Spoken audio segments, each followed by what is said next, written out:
work? Yes. Okay, perfect. Okay, folks, we're going to open up the webinar now and start the live stream.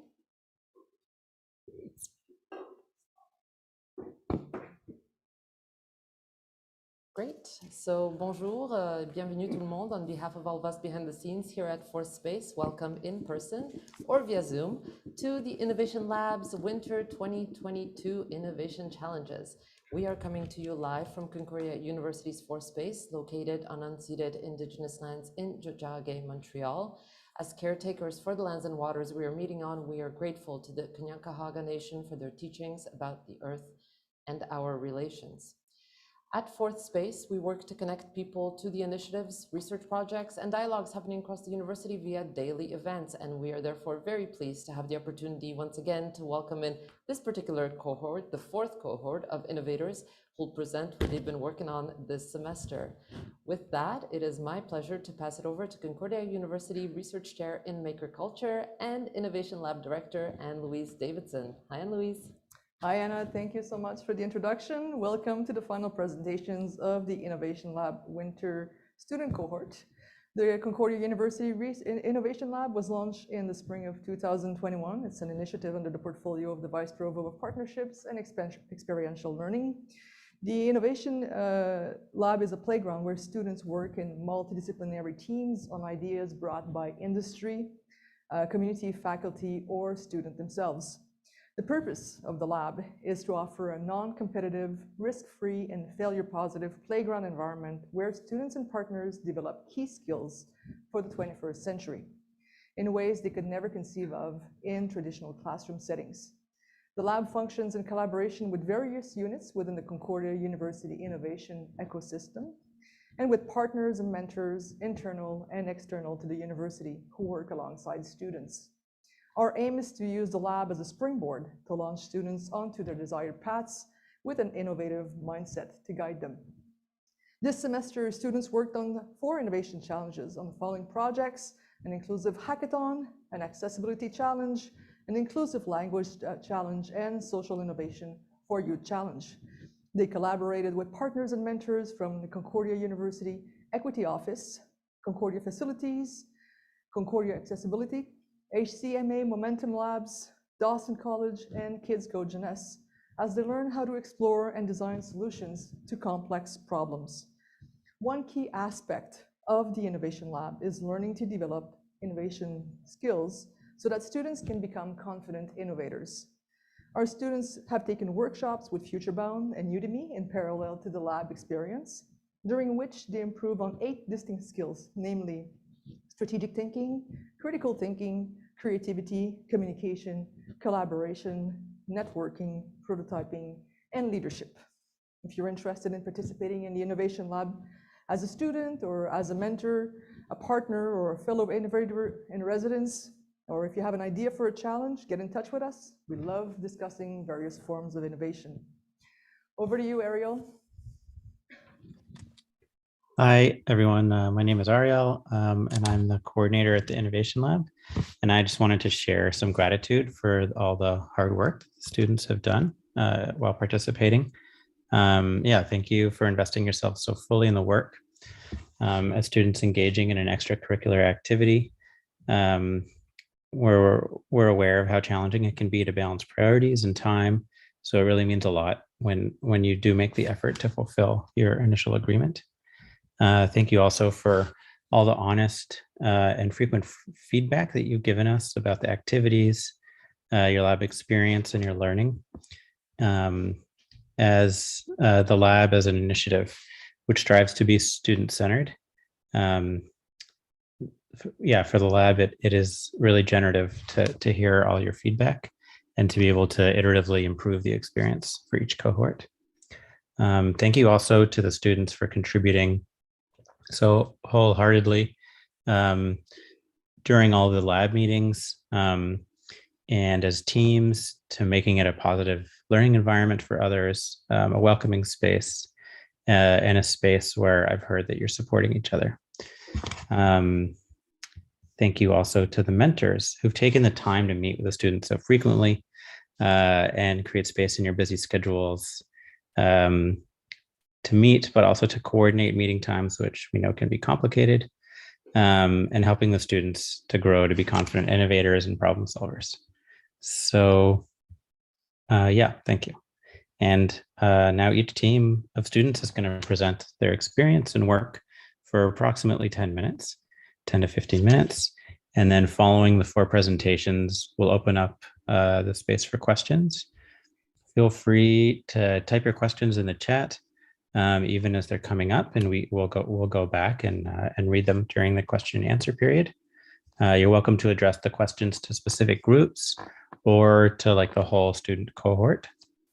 So the first group who is presenting is the challenge on persona creation in relation to disabilities and inclusivity within Concordia facilities and campuses. Over to you.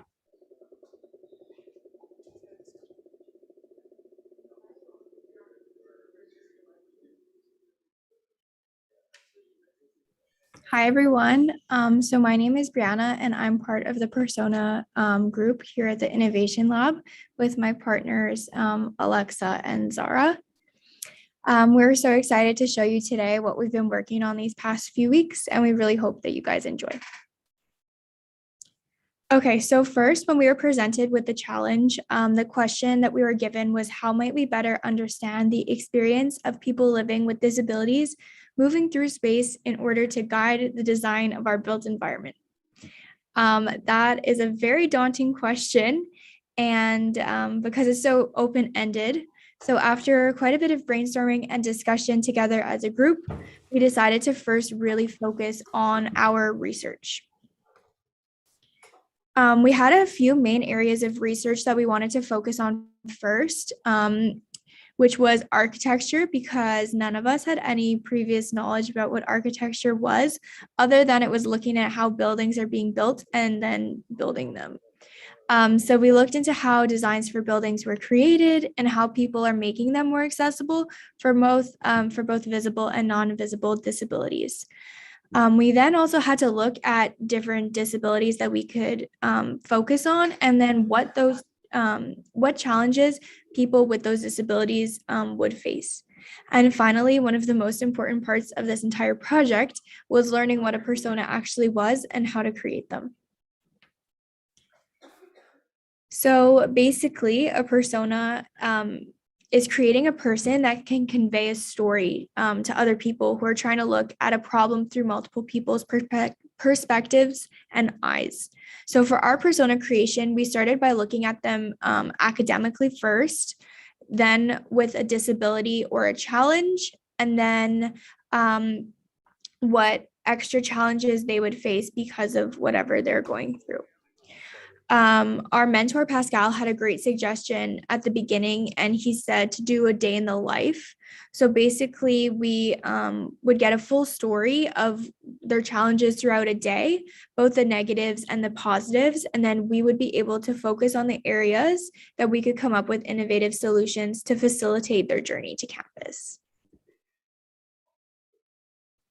Hello, I'm Alexa. So I'll briefly discuss the other personas, just to say that there were many other personas created, but for time constraints, we can only focus on one persona to get a well-rounded understanding from many types of students navigating Concordia's campus and using their facilities.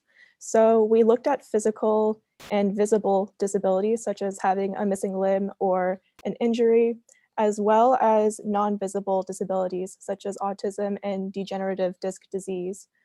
So we used intersectional elements in our personas to show the complexities of students' experiences throughout campus. So for example, one of our personas is a non-binary student who needs better access to gender-neutral washrooms. The issue is they suffer from a leg injury and they would have to travel long distances on their crutches to access one gender-neutral bathroom that's in the downtown campus. So on the next slide, let's take another look at the other personas' challenges and show a visual approach on their experiences, and we'll display one of our teammates' wonderful drawings.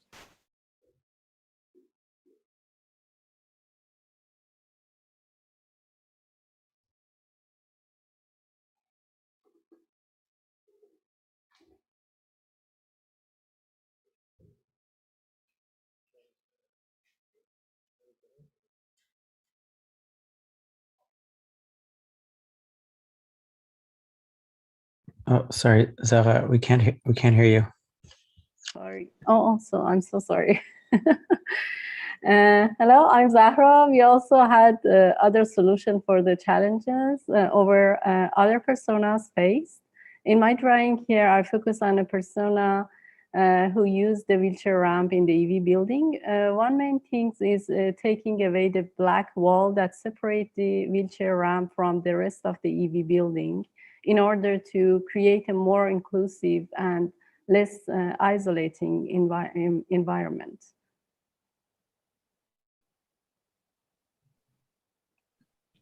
So this is the persona that we ended up focusing on. Her name is Sophia, and she's a student with ADHD who is mainly at the Loyola campus. So after a long day of classes in an auditorium classroom where the lights are super bright and the desks and chairs squeak, she decided to book a study room at the Vanier Library so she could have some quiet time to study and work by herself. The problem, however, is that the study rooms are on the collaborative floor of the library, which means that students are allowed to work together and talk, so it can get pretty noisy. Outside the room, there are tables of students, so it can be kind of distracting to a student with ADHD when they're seeing a bunch of people right outside the door, and obviously they're not soundproof. So with this in mind, we started to think of ways to innovate a solution.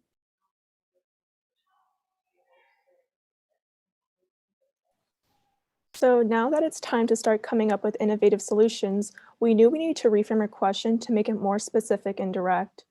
We use this question to start thinking about solutions for our personas and forget all the things you could think you can't do because it hasn't been done before or it might sound crazy, but here at Innovation Lab, nothing is off limits. So with nothing being off limits, we started thinking about ways to create a new space for people with ADHD to go to use and study. We used brainstorming softwares for the first time, like Figma, to work together and create mind maps of how a solution could take place. We knew that we had the challenge of loud study spaces, and obviously the easiest solution would just be to grab the room and change its location in the library, but we knew that we could make them a lot more modern and fit the needs of students better. We knew we wanted them to be soundproof, obviously. We wanted to let the students be in control of the lighting, have a lot of area for whiteboards so you can like brainstorm really well all over the walls. And we wanted them to be easy, to have easy access and to give students the feeling of being safe when inside of them. This ultimately led us to our tent.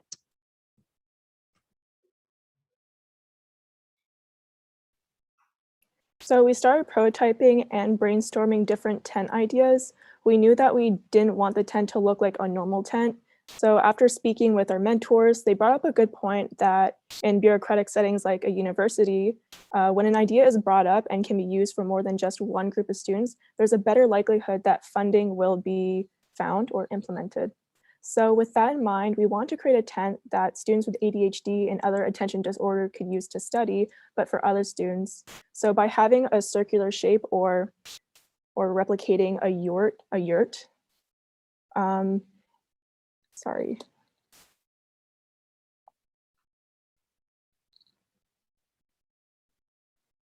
Sorry, you still feel enclosed, but not isolated. The space will be able to be controlled for lighting, which is great for students with brain injuries or photosensitivity issues such as epilepsy. And it could even be an area for students who just like a safe place to study or take a nap. So while the solution started off as a way for a student based off of Brianna to have a quiet place to study, it soon evolved into a place that could be used for many types of students and creates a more inclusive environment that we first thought.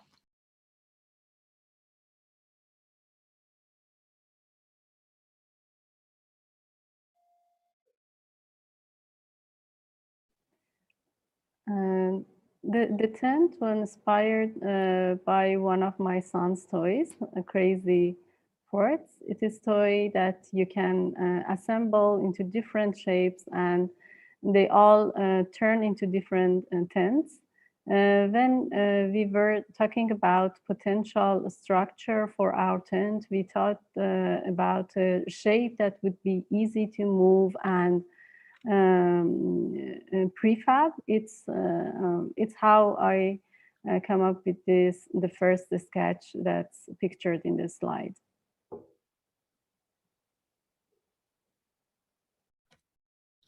So after completing this project, we're super proud of all of the work that we've done together as a group. None of us had ever participated in an innovation lab challenge before. None of us had done anything innovation-wise or working with students like completely across different degrees. And yeah, so we know that there's still a lot of work that can be done for this project, and we're kind of happy that we're doing it like that because we're leaving it in hopes of either us or another group of students to continue on the work of creating tents that could be implemented to students across campus. Thank you so much for listening.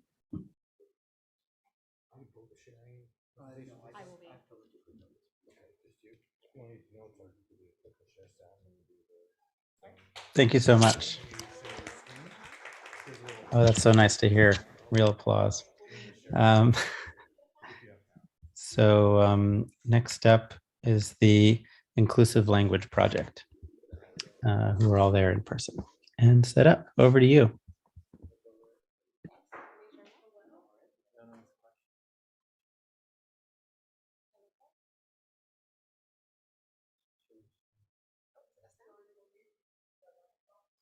Okay, we are going now. I thought they're having a question.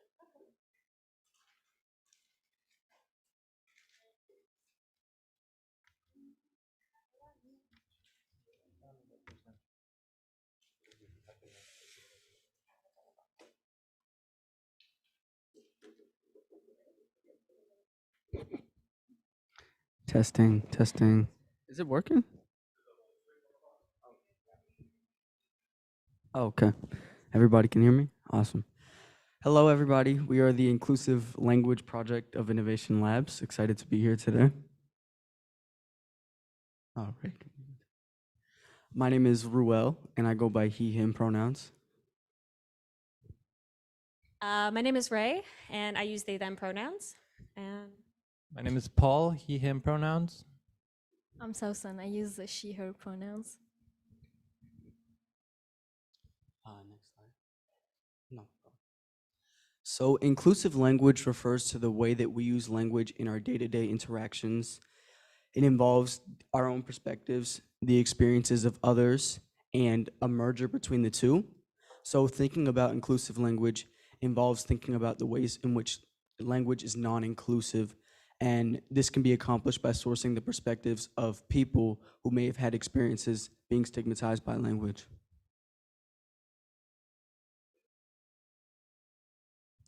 So we had a set of objectives that we thought were important in order to accomplish this project. So the first objective is we wanted to follow in the footsteps of Black, Indigenous, and people of color activists, along with queer activists who are doing work already around the university in regards to inclusivity. And secondly, it was important for us to have a resource that provided student experiences that was made by students for students about the institution and targeting the power dynamics of the institution. And so we wanted to provide a platform for those who are affected by these issues to speak up and to offer relatability to others. So in our project, we identified some key areas that needed some improvement. So the first thing is a lack of, or at least the visibility of people of diverse experiences making fundamental decisions for the institution at a high level. So students feel that they aren't represented in these areas. Secondly, we noticed that the university employs a language which is very cold and removed from the ways that people actually talk. It's the academic jargon we probably all use in our papers to make something sound professional, but it's actually a tool of imperialism, the way that that language is constructed. And alternative to that would be things that are written in more personable and expressive ways. And the last thing we notice is that the resources that currently exist don't have a proper justification for inclusive language. A lot of times they start with sort of this assumption that people already are familiar with these terms and they're not very personable.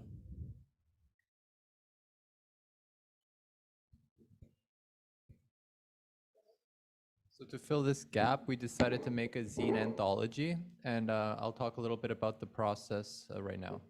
So the first step was essentially building some cohesion among the team members. We all didn't know each other before we started, so we had to kind of do that. We had to get to know each other and develop a bit of a rapport before we could gel together and figure out what direction we were going to go in. The next step was researching the topic, seeing what resources were already out there, what other types of ways this information has been conveyed in the past. After which we began planning our project. So we discussed various options, from making a video interviews with certain people and among others. But in the end, we decided that the direction that was the best for us to go would be to create the zine anthology.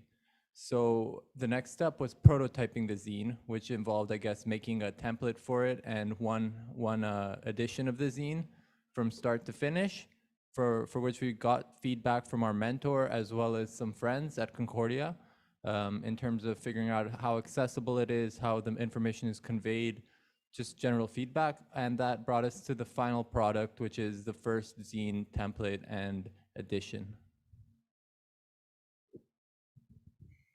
And so I'm wondering, some of you might be thinking, what exactly makes a zine innovative, and like, why did we come to this conclusion as something that we should create? And as Real already kind of mentioned, and as Paul as well, as like when we were doing our research, we found that there are a number of resources out there, both online and on university campuses, that address inclusive language, mostly by explaining like a broad definition of what inclusive language is and then providing a list of terms. And while this is great and very helpful, it doesn't actually get down to the root of the problem, which is what makes language non-inclusive in the first place, and how this comes down to issues of power, how it comes down to issues of privilege and positionality, which is still a big issue on campuses. And so what we also noticed was that there seems to be a lack of first-person narratives and stories that actually call people in and encourage them to actually use inclusive language in their classes, on campus, just in their daily interactions, and lack of student voices in this as well. And so we wanted to create something that used storytelling as a way to amplify and call people in, and to supplement what's already out there. And we did this by creating a zine that is written by students, for students, that's written in a language that literally anybody can pick up and read. It doesn't matter where you're at with inclusive language, or what your understanding is or is not. The whole point is that you can engage with it. And so we looked at our own experiences too. Like we looked at, myself as like someone who is non-binary and trans and often feels like my experiences aren't heard on campus, or folks like Ruel and Sosan and Paul. We want to take these areas and distinct aspects of inclusive language and create stories and a zine around that. And also in addressing, one of the key aspects of our challenge was creating something that addresses how language is both fluid and dynamic and changing ongoingly. What we see lacking with a list of terms that's out on university websites or online is that they don't address this. And so again, we wanted to use storytelling to make the zine feel both accessible to all learning levels, that centers the experiences that are relevant to diverse student populations, focusing on like subpopulations and marginalized groups in particular, and something that's also interactive and relatable and beautiful. And we have an example of this. This is the first issue of what we are calling right now the Inclusive Language Toolkit. We can send the full zine to folks like after if you like when it's done. But things to highlight here is that we use language that is pretty easy to understand, and also like include moments of like interactions where people can have a moment to reflect, to write down their thoughts, and to hopefully authentically engage with what's actually being written versus being something to simply be like read. And there's something else that I want to talk about this too. I'm not too sure. But a big goal about our project was to create something that could be built on.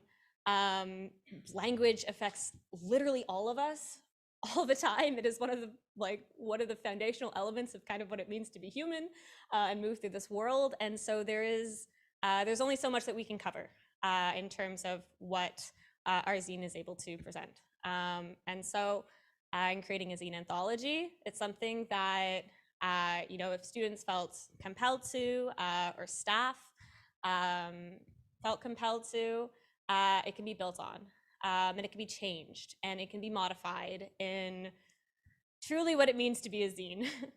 And so for the future, we're looking at other editions that could include conversations about decolonization, how that's happening on campus, and some of Concordia's initiatives around that right now. Xenophobia happening both on campus and in general, in this current climate that we're living in, mental illness and disability, two incredibly important areas to talk about when it comes to inclusive language, especially on university campuses that continue to promote this idea of productivity and speed while we're living through a global pandemic. And lastly, we just want to push the student census that is happening right now, that's being driven by the Equity Office. And essentially the goal of it is to get the kind of demographic information that they need to address the kind of barriers that might be affecting students from being engaged fully on campus.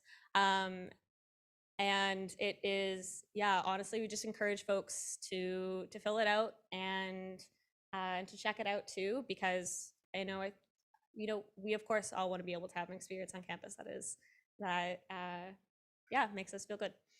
And other than that, we also just want to thank everybody. It's been a really beautiful semester.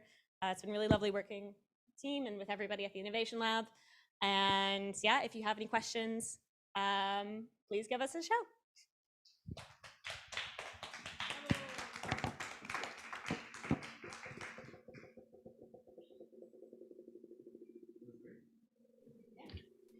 Thank you so much. We'll keep going so we can get to the question and answer period.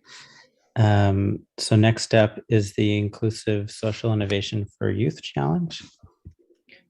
So we'll just do a little seat switch, which will just take a minute.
Hello, good day everyone. Our project is Inclusive Social Innovation for Youth.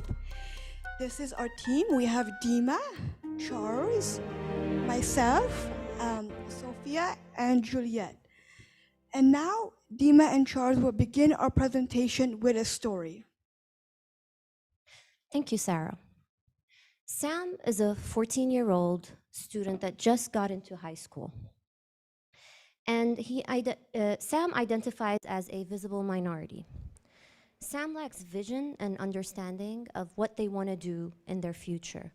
They often comment on how going to school is merely to open doors.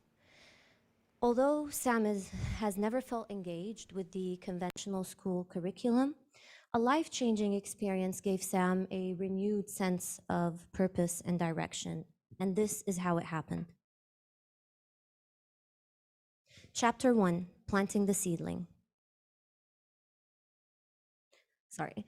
At the beginning of the year, all Sec 3 students were called into the auditorium. To their surprise, a guest speaker was invited to their school. She was an expert in sustainable development. No one knew at the time what that meant, but by the end of the talk, they all understood the impact and importance of sustainable development. She told them her story. Her name was Sarah.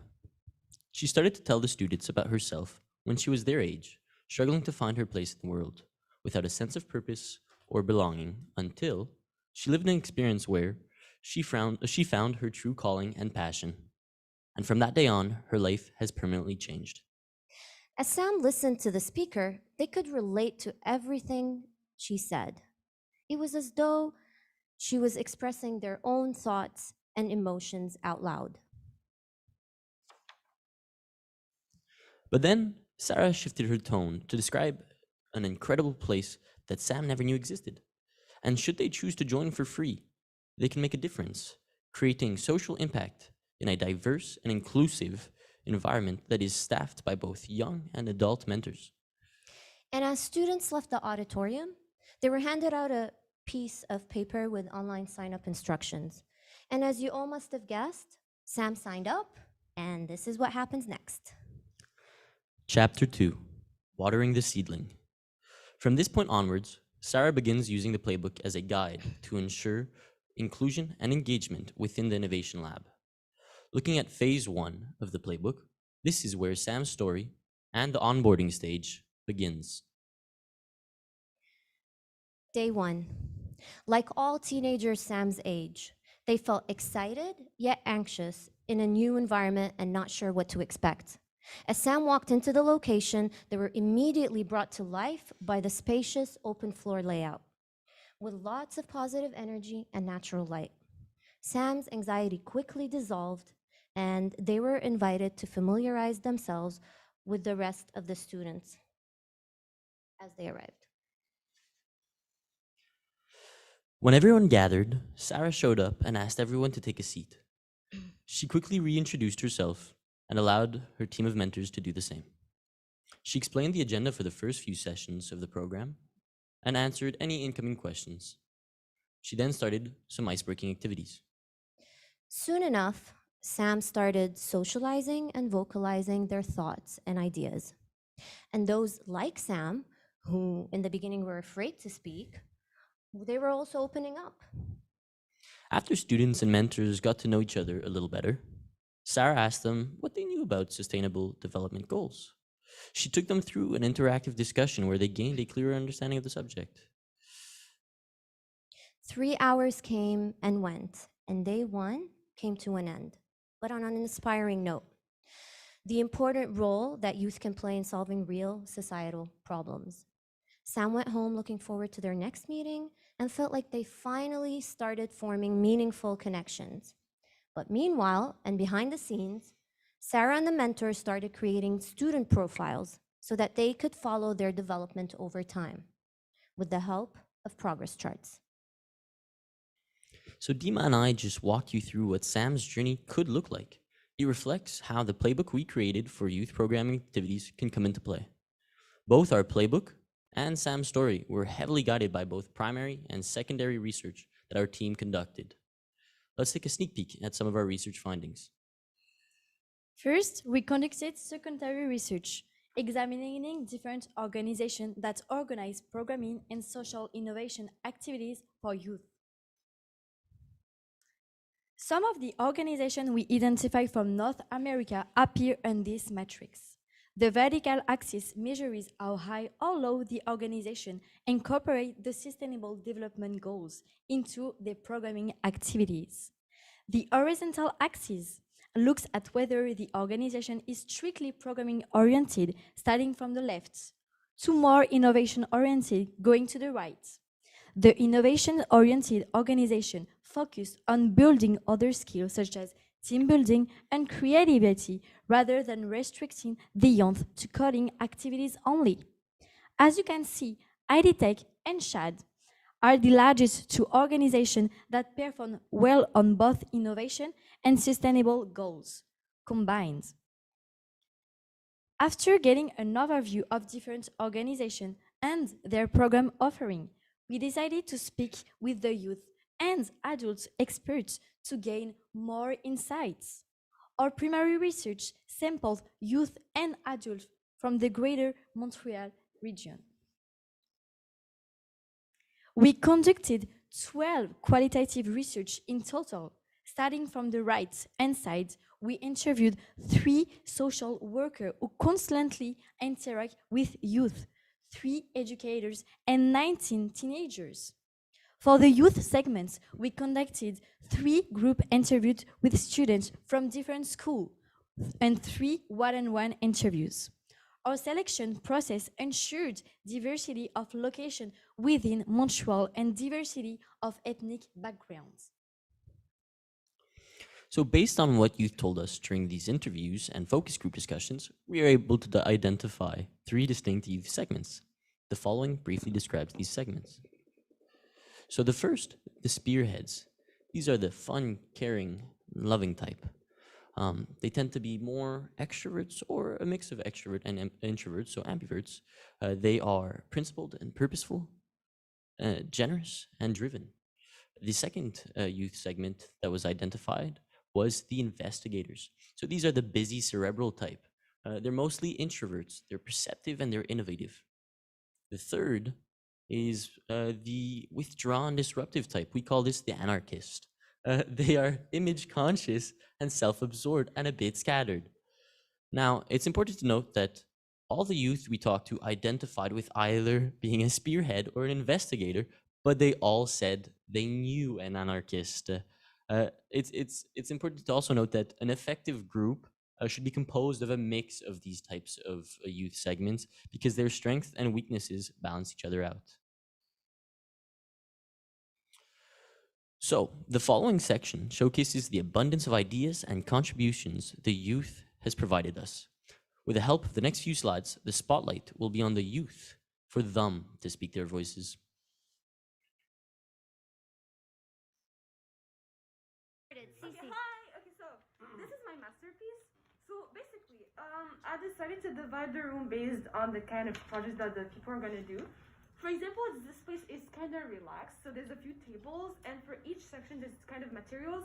I decided also to add some green stuff which represents the plants to make it more cozy, comfortable, and big windows to let the light in. And then some tables next to the stage so the people presenting their project are gonna get used to the public. And then we have the library, so if they don't have certain amount of information, they can go use the books and stuff. In this section, there's the machines and stuff to go build, create stuff. Here, there's the computer room where they can work on their, PowerPoints or like play games if they feel kind of stressed or just have fun. And yeah, there's also books if there's a certain problem information that they don't know. Like kind of simple. Thank you so much. Yeah. Okay, hi. Okay, so this is.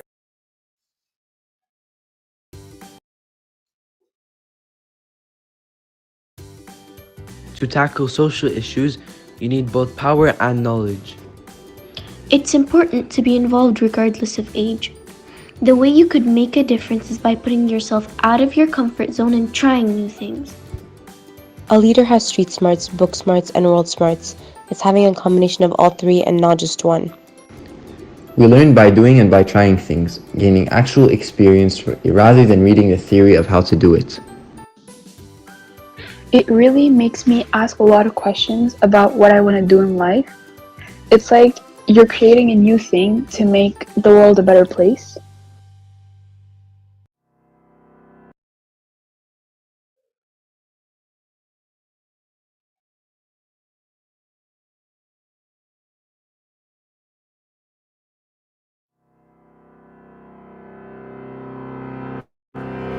We asked the youth to describe a planet that is populated, led, and designed by youth. This is what they came up with. Nous avons demandé aux jeunes de décrire une planète qui serait peuplée, dirigée et conçue par des jeunes. Voici ce qu'ils ont imaginé.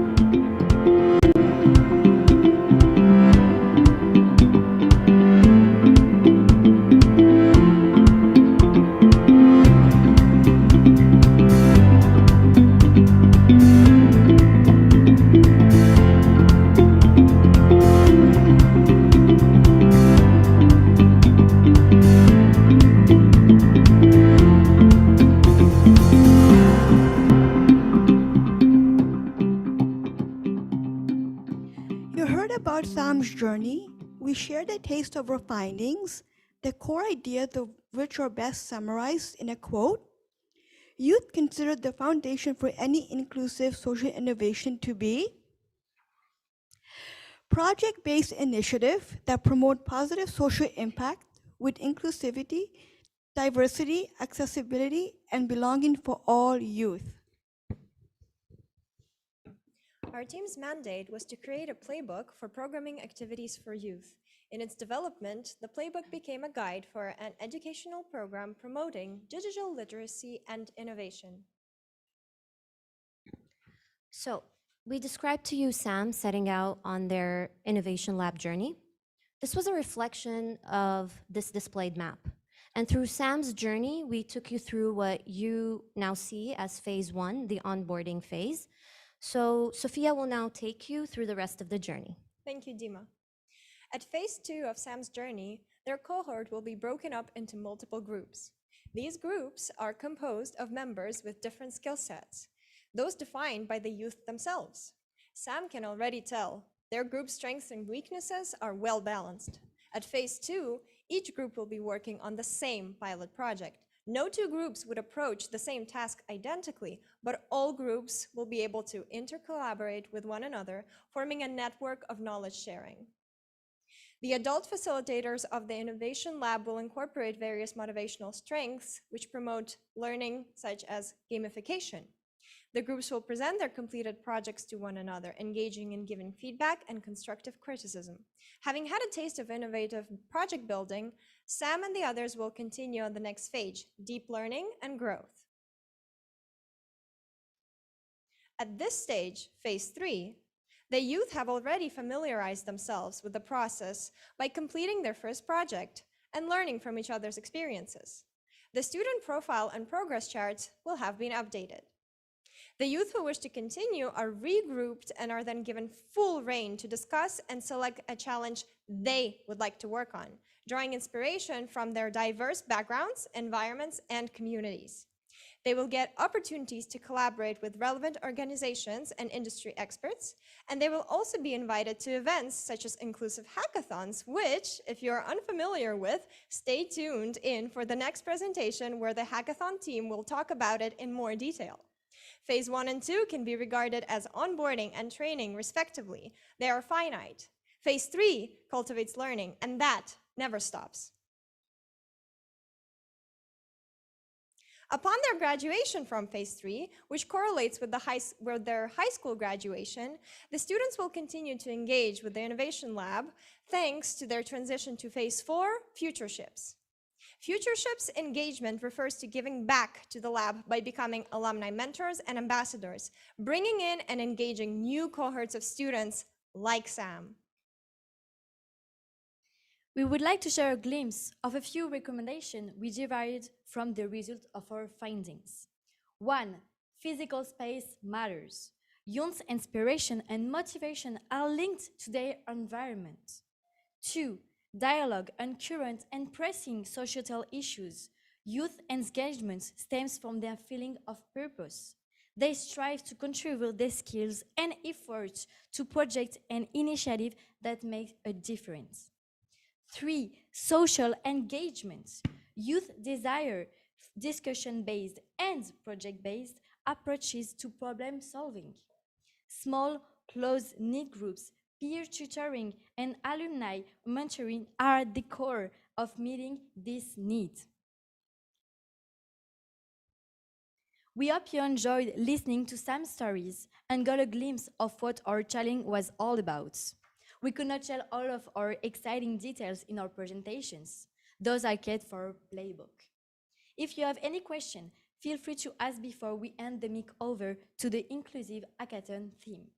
Thank you.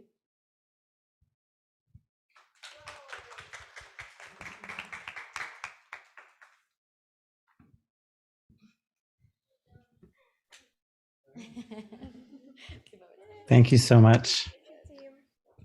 And as they mentioned, the next group worked on the challenge of mapping collaborations for an inclusive hackathon. Over to you.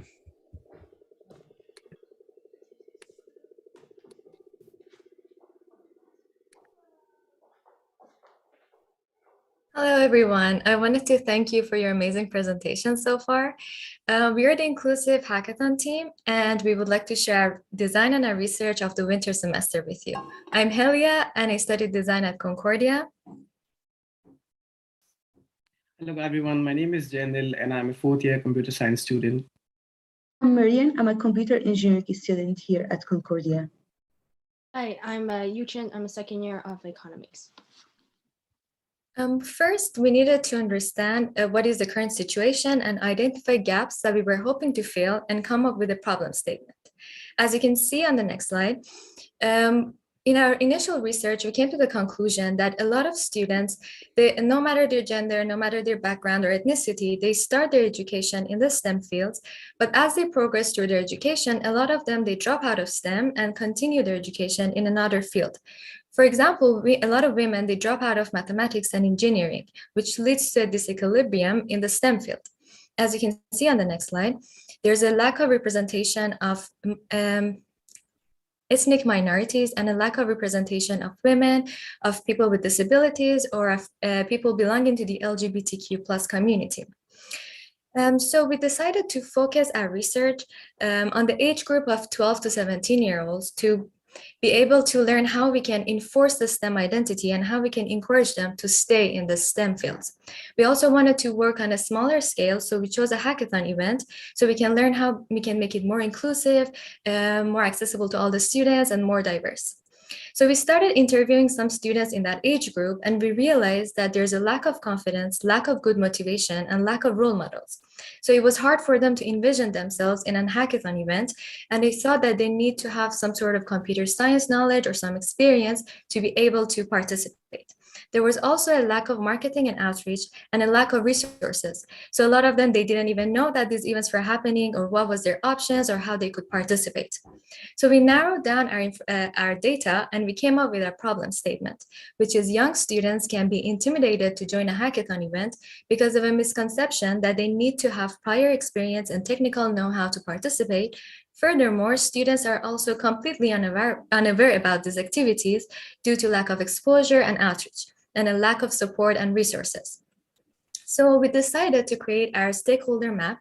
We started with our initial partners, which is sponsors, mentors, organizers, and participants, and we started developing upon that. One of our main stakeholders are the participants, and we wanted to know how we could encourage them to take part in our event and how we could market our event. So we started doing some research, and we realized that we landed upon an article published by the Ankara University on reasons why students are motivated to join an extracurricular activity. So a lot of students said that they wanted to build friendship, have fun, and socialize. And a lot of them said that they wanted to build a status, be successful, develop some skills, and have some sort of competition. So we targeted these two main reasons, and we built our exposure and marketing map. Some of our ideas that we came up with is creating clubs at school with a socializing lounge and field trips to exhibitions, so the students have fun and have time to socialize and build friendships.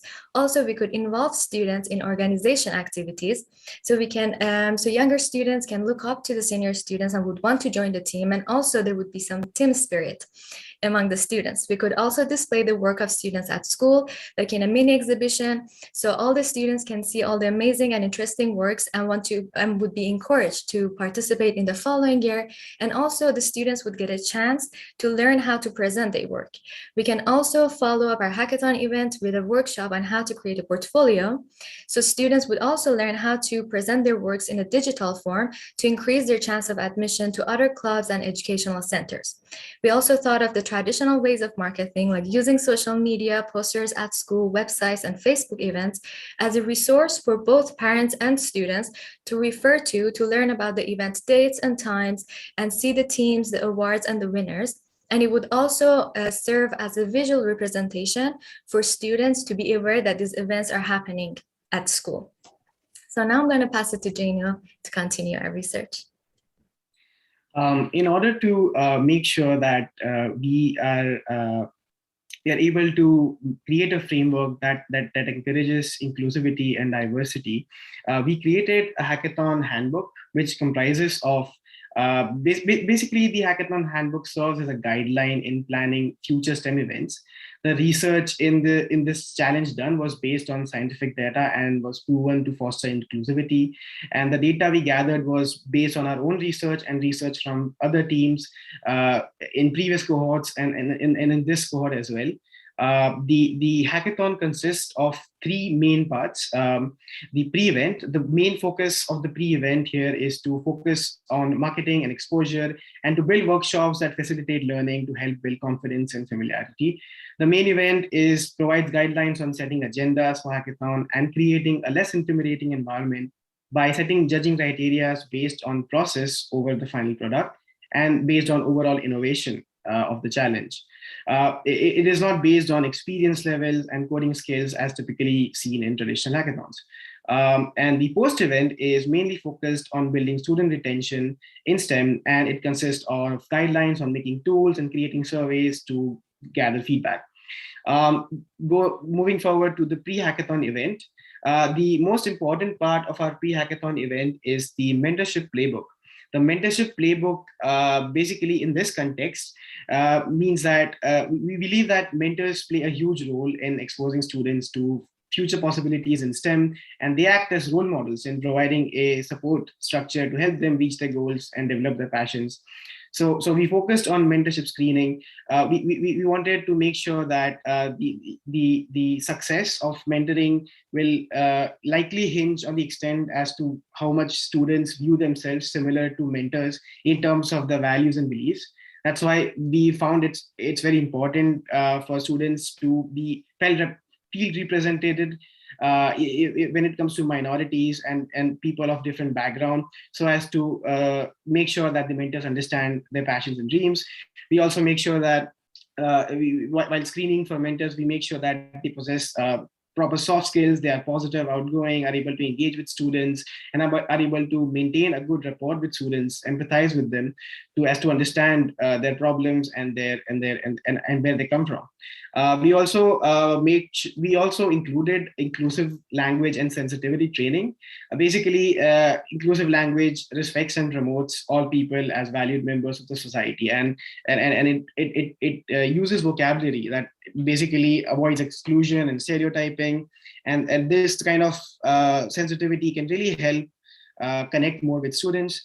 And since this event is a robotics hackathon, it's a very hands-on, active learning event. So we focused on a special type of group mentoring called group mentoring, where one adult or one mentor is basically guiding 4 or 3 or 4 people in a team, which is very similar to what we have in our challenge.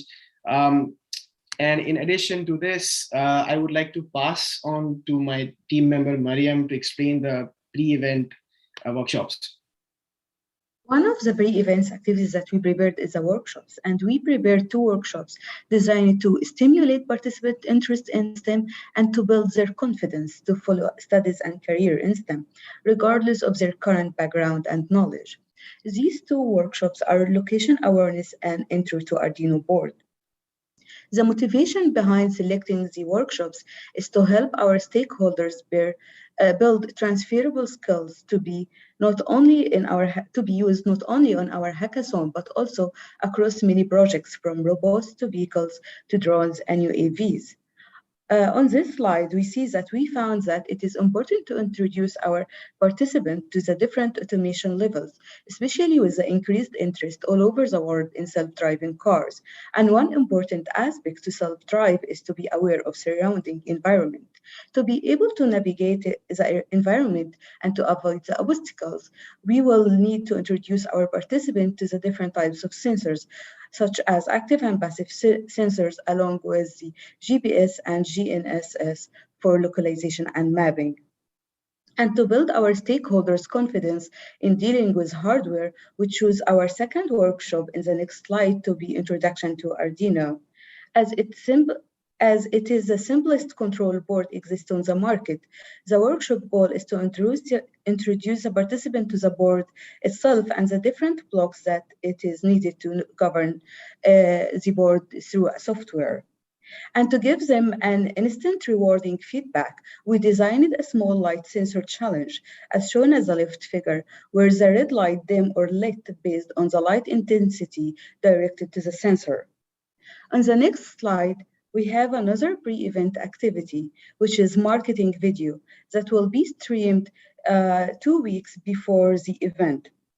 What is unique about these videos is that the videos are made by carefully selected mentors who are themselves belong to the less represented groups, which will have a huge impact on the potential participant from the less represented groups as they feel belong and fit, not only in our hackathon, but in STEM field, and that they have a role model who are exactly like them and have already achieved excellency in STEM. On the next slide, we have one more trick under our sleeves, which is our Explore app. This application is a powerful tool to use during not only the pre-event to post the workshops, but also during the event and post-event. The app will be used by participant mentors and organizers. In our application, anyone can create an account and where they can select the main area of interest. And based on their interest, they will receive tailored workshops to increase participant interest in technology and expand the mentor's knowledge and patch the gaps they might have, which will address the lack of resources issue. One more feature is a notification about the upcoming events that happens virtually and in person, not only on the participant school, but also all over the schools and universities that we will have agreement with. The last feature of our application is the Network and Connect feature, where both students and mentor can connect and ask questions and share experiences, which will build a long-lasting relations that expand not only in our hackathon, but to many further future collaborations. And from here, I will pass it to Chen for the main event. The main events. So the main events will be based on the workshop. And these, as you see, are the proposed workshops for the student. And each workshop will follow a challenge. As the next slide, how each stakeholders is included in the workshop through the main events. As mentioned previously, our main stakeholders are the participants, specifically students. Students will be in teams and will be tackling the challenge. Will be working as a team. And as working as a team, they will have the freedom to express their view and hear from their peers with a different kind of background. And throughout the challenge, they will have other stakeholders will help them to include them in this challenge, such as mentors. Mentors is also a very important stakeholders that they will have the opportunity to share their knowledge about STEM and guide these young students to help them to solve the challenge. And as well, the events also provide tools such as Discord, which help the networking. The Hackathon Toolkit have lots of resources, and the Google Form. As the next slides, since the students are tackling the challenges, we will be evaluated based on the rubric innovation. This rubric innovation is not like other rubrics. The goal of the rubrics is to give a rich data for judging the participant success. as you see, the ranking is desired to be inclusive. And this rubric helped the organizer to evaluate the level of difficulties of the challenge that is given appropriately, which will help to improve for the next event. As the next slide, finally, the participant will have the opportunity to present their robots through the exhibition. And this exhibition allows students to build up their confidence on what they have been done since the first day of their events. And furthermore, the events beside of social media will create a target post on a different social media platform, school websites, and hackathon websites that target the specific group of people of this post will have a vary between 2 to 3 minutes of video of a speaker. It can be a mentor or a sponsor that belongs to one of the less represented groups, such as women, people of color, and indigenous, LGBT, and etc. These videos are not meant to be technical or educational. It's meant to be encouraging and ensuring that the participants will be the right to support and will fit well as the hackathon goals. I will pass the on to Janelle for the post. Finally, coming with the last event that focuses on student retention in STEM, we have basically curated a list of resources, including the Hackathon Toolkit, which is basically a compilation of resources, which I will share in a minute. So this is the Hackathon Toolkit. My teammate will also share it over the chat. So can you guys see? Okay, so this is the Hackathon Toolkit. The basic idea of this toolkit is that there are basic introduction to different domains in computer science and programming. And what this does is that it provides frameworks and roadmaps. For example, the front-end roadmap. So this link gives you a roadmap to front-end development, and it is very intuitive as it provides external links and resources. So again, okay. So this is the roadmap, and when you click on it, you basically can go to different links. These are resources in the forms of videos, articles, and not only this and more. Since it's a comprehensive list, we'll be adding more. And there are other resources like salaries and what kind of job offers they can get if they follow this field, different news websites related to this field, defining more hackathons, creating their own projects, basically a guideline to searching out computer science. And this compilation is based on my personal experience as a 4-year computer science student. And in addition to this, we are also in the app, which is obviously in the prototype stage. But the main point of the app is to basically do community building. And basically emphasize on foster community building of supporting and passionate, like-minded individuals on our app that we might eventually make, the latest events. And also hackathons are notorious for having freebies, and a great way to do that is to incentivize students to take surveys in exchange for freebies. And these surveys can be designed in Google Forms, but basically the idea is to gather student demographic and data about their levels of interest in STEM, and basically see what kind of feedback they got after the actual event and use it to create the next event. So in conclusion, I would like to say that a hackathon event builds interest and knowledge in robotics for diverse individuals in a fun and inclusive environment.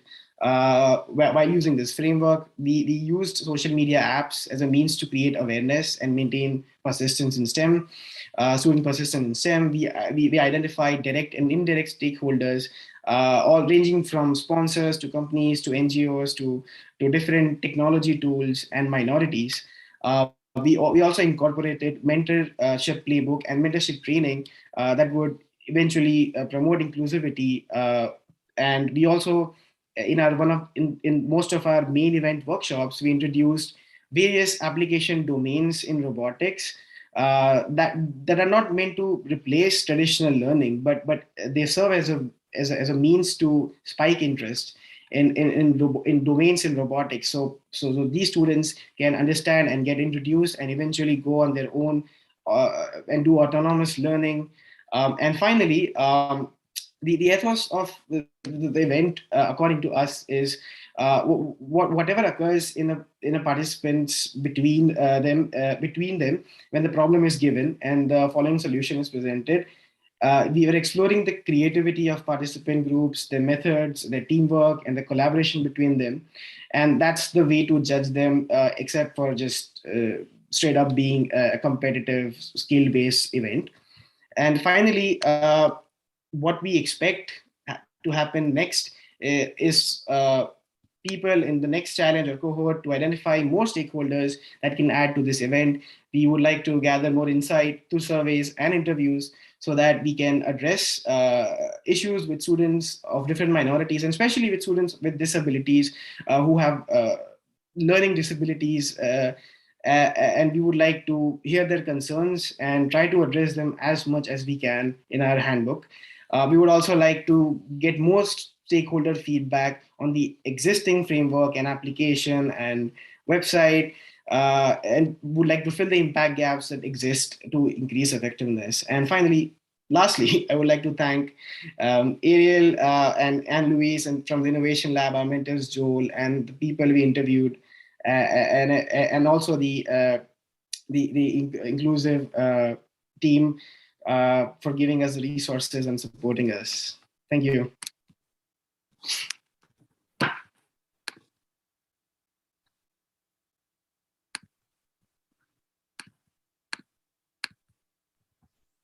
Thank you so much. Those are amazing. Yeah, I was just sharing also, if students, if you have questions for each other, feel free to post them in the chat. I can maybe start with a question. Since the objective of the lab, is to help you become confident innovators, but also to learn skills. I'm curious if any of you have reflected on or have felt like you've learned anything or had any experiences which you feel can transfer into other parts of your life or into other parts of your university experience.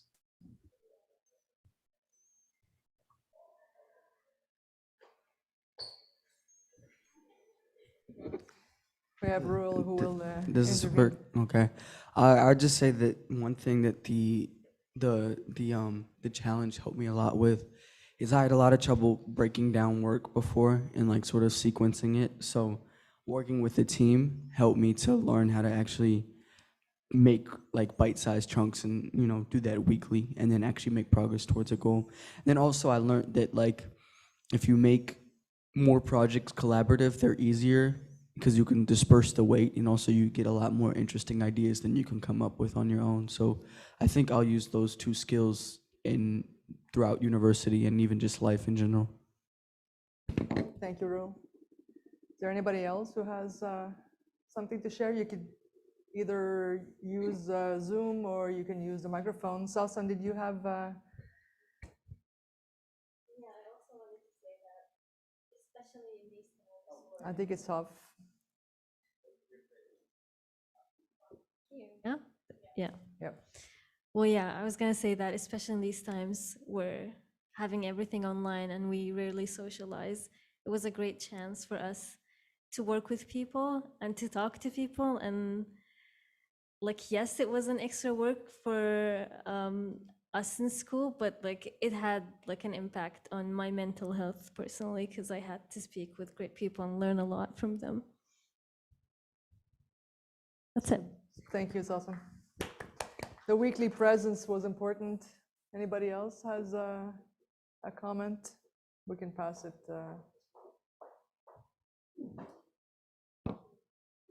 So I would like to share that one thing we noticed during our project is that we took care of stuff on Zoom, and then we transitioned to meeting face-to-face. We also had the opportunity to interview youth on Zoom and face-to-face, and so it made us realize more and more the value of, you know, the face-to-face interactions, that it will never fade, it will never go, but we can continue to improvise and utilize the online tools to our best interests. And that was, you know, that was a really nice blend that we had. Thank you, Dima. So I have maybe one more question, and that is, the purpose of the Innovation Lab is to help improve innovation skills and help you become more confident innovators.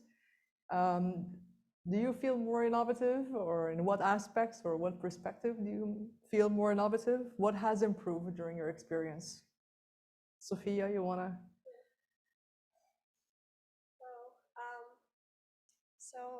For me, I think my most experience that helped I me. think it has, it's off. It might be off, it's possible. You can raise it a bit. Hello? Is it good now?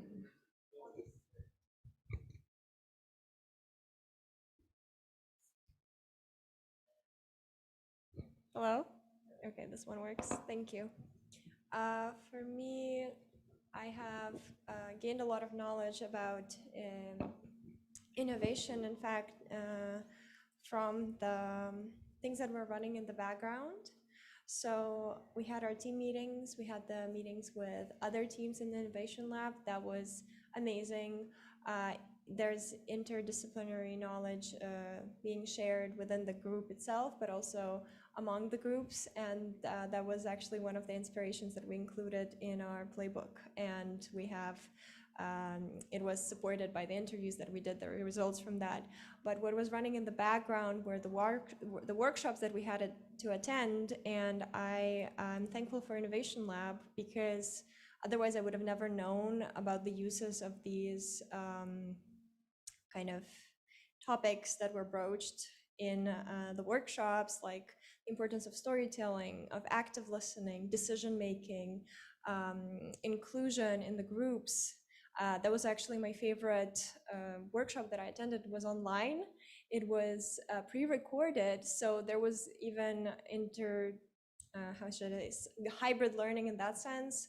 There was Zoom recordings, so much technology being used, but also in-person interactions, and all of this was so nicely planned in Innovation Lab that this was just a demonstration of how innovation works, and yes, a lot to derive from it. So thank you for giving me a chance to reply. Thank you, Sophia. Anybody else wants to discuss? You could just pick the mic and go back.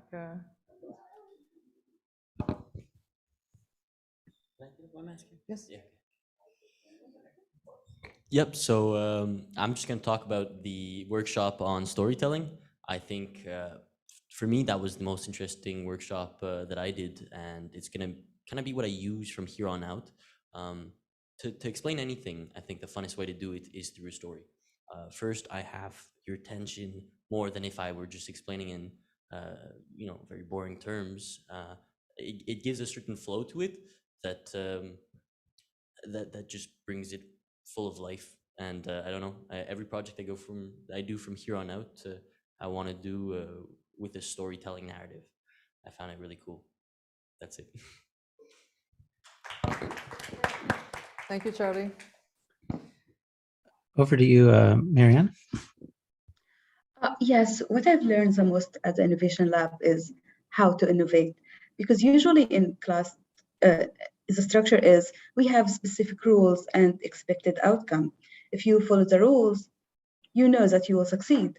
But here, we can all come up with great ideas, and we can discuss discuss it, but here we learned how to take this idea and how to search about this idea, how to develop it, how to take it to maybe the unknown. You don't know what to expect. You don't know what is your end result, but you still have to keep going anyway. And between the ups and downs and with the mental help, you come up with a product that we didn't know that we will come up with this at the beginning. If anyone told me like 2 months ago, like we will have this presentation and we will have an application, we have a website, we will speak about marketing videos, I would say, no, we just have some workshops. What you're talking about is not what's in my mind right now. But the Innovation Lab learned me how to innovate and how to follow the unknown to come up with something unexpected. Thank you, Marianne. That was important. Yes, Dawson wants to interject. Yeah. Does it work? Can you hear? Just tap on it.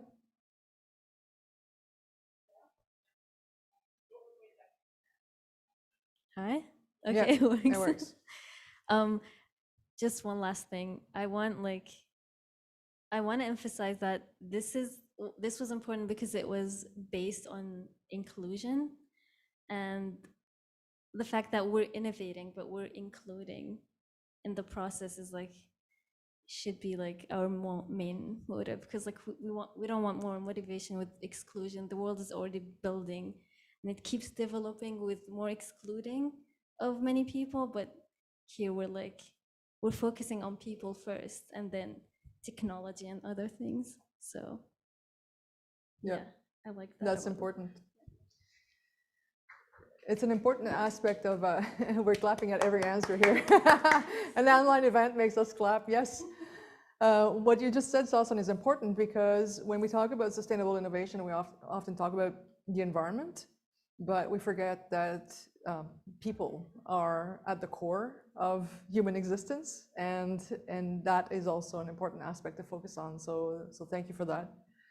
I was wondering maybe if you could talk about specific aspects of some of the innovations you came up with. For instance, the Inclusive Hackathon came up with a tool to evaluate that was inclusive. And it seems as though, so you cannot start with failure. You all start with success if you're evaluated with that tool. Can you talk a little bit about the criterion you used for the creation of that, that rubric that you showed? I think Yu-Chen was, that was your part of the presentation. Yes. Can you repeat? Sorry. You created a tool to evaluate the students, and I think it was presented as a rubric, and you said it was inclusive as a rubric. And what I noticed when I looked at it is that in order for anybody to receive an evaluation with that particular rubric, it had to be successful anyway. And you said it is inclusive. So how did you think of this tool? What was your thinking behind the criterion you used, and how do you explain that you consider it to be inclusive? As you may see through the presentation, the rubric, the wording was make it more inclusive. So instead of like at school we're having A+, B, C, D, and D, it's failing, and it's very discouraging at a certain point. So we want to make it something like, oh, outstanding, nice, and best effort. So the best effort say that you did your best, and you can still continue to improve.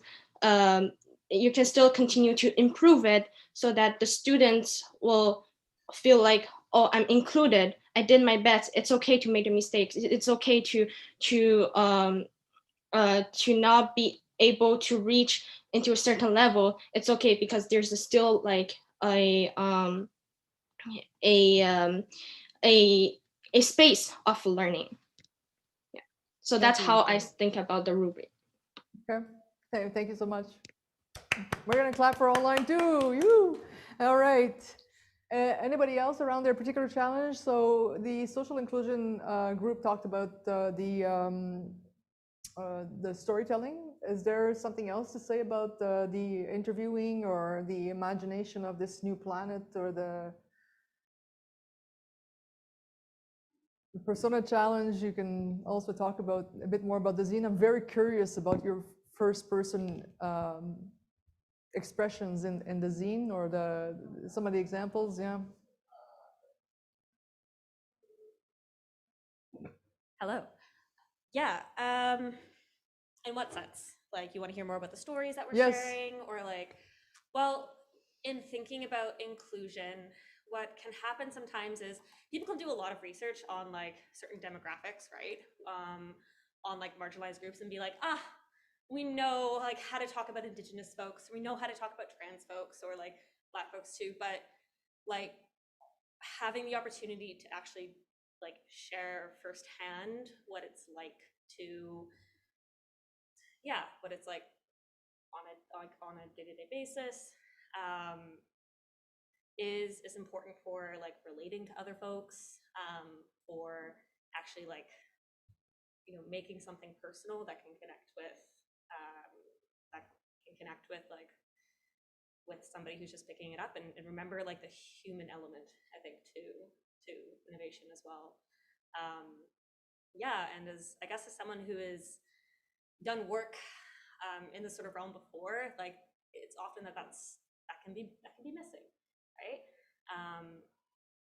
And I think what is, at least what we strive to do as well, is to approach it from a non-tokenizing place. So a place that does not necessarily talk about the endless success of a group, or like how I overcame this, but rather just like what people experience day to day, that they may not have control over.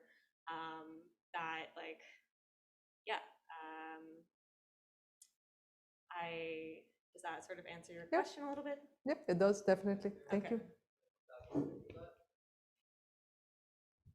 I think the goal of the zine was essentially just to build empathy in people who have it to begin with. It's that's a different approach. It's not just telling people what language to use rather than which language not to use, but it's building empathy for the stories shared within the zine and the specific concerns about the demographics covered. So yeah, just wanted to add that. Yep, thank you for that addition. Anything else to add from the youth challenge or from the persona challenge? So maybe the youth can answer, and I can throw a question to the persona challenge and ask. The youth challenge in terms of interviews and dialogue. What else you have learned that was for the fundamentally very, very important, or what you focused on? No. I was clarifying, but Yep. I believe you have something to say. So you asked us initially about the storytelling aspect, and what inspired the story of Sam is the inclusivity that the youth are demanding. They're a very different generation, they're very open, and they're very highly involved, and they're not afraid to speak their minds.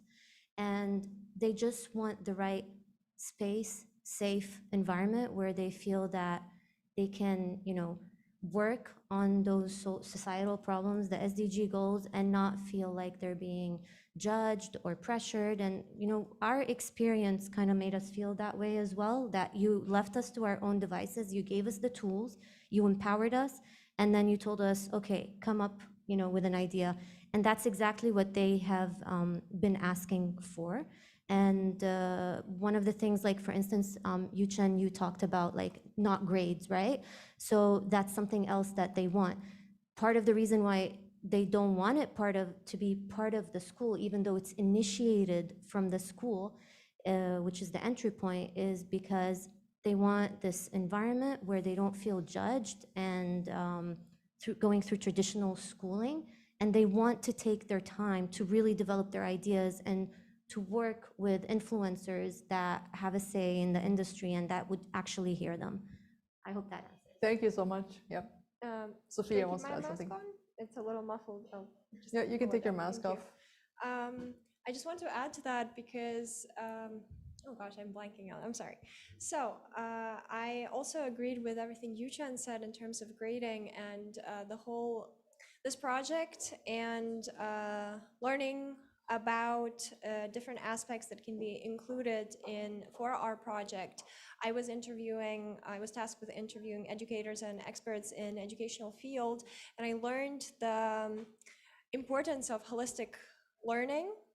And for me, as an aspiring educator, I really wish to bring everything that I have experienced in the Innovation Lab into my teaching practice, because I really hope that the school system itself, because as Hackathon has presented us with, and we ourselves have interviewed the youth, the educators, that there's a lot of work to be done with the educational system all around the world. As an international student, I'm aware of multiple educational systems, and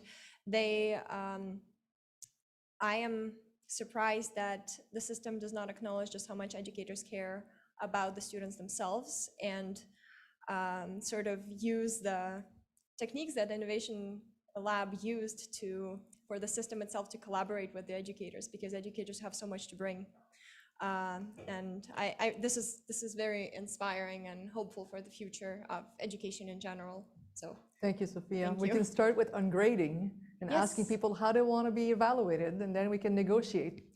So this is all the time we have. I will hand it over to Anna so that she can close the session. Thanks, Anne-Louise, and thanks, Ariel, for once again inviting students to come together and have this showcase moment. It's really great to have been able to invite some of the groups into the space, and those of you joining us online. You didn't have to navigate the rain, good for you. Thank you so much for presenting your projects to all of us. It was great to witness them once again. And the audience members who hung in there throughout, I see some nice positive commentary in the chat, so thank you for your encouragement as well. I'll just remind you that we did live stream this to YouTube, therefore the recording's already there. If you want to check it out, just go to Concordia University's 4th space, and it's the first video you'll see. Okay, folks, until next time, congrats everyone.